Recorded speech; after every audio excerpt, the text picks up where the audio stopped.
今晚整呢個酒味蝦，或者叫醉蝦都好啦嚇。咁我有我嘅整法嘅。呢度咧，呢啲叫花竹仔啊。呢度半斤到啦嚇，80幾蚊。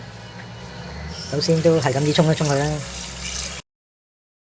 啲蝦識喐嘅，不過我雪過去啊嘛，雪咗幾個鐘頭，唔係因為殘忍問題。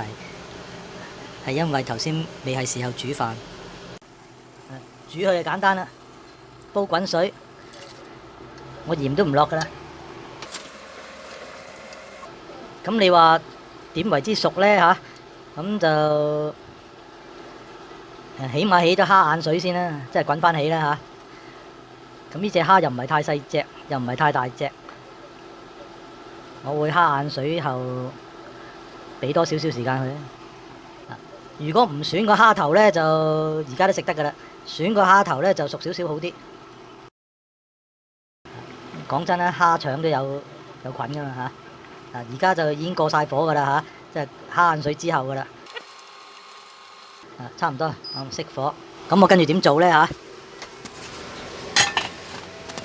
我倒咗啲水去。咁跟住呢，我嘅酒味呢，今次呢就唔係落花雕，落呢個玫瑰露，落適量啦。冇乜規定嘅，咁我撈勻佢嘅啫，唔煮噶啦。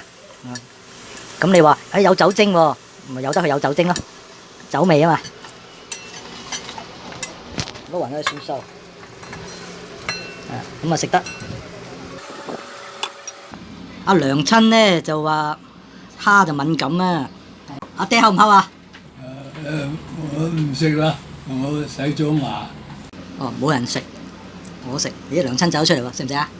睇見啊，好想，但係都唔費事。好彩買咗半斤啫，啱我。幾鮮味啊呢隻蝦！唔係，如果去超市咧，見到嗰啲蝦紅色嘅嗰隻咧，嗰隻就靚啦，嗰隻冇嗰撇嘢嘅。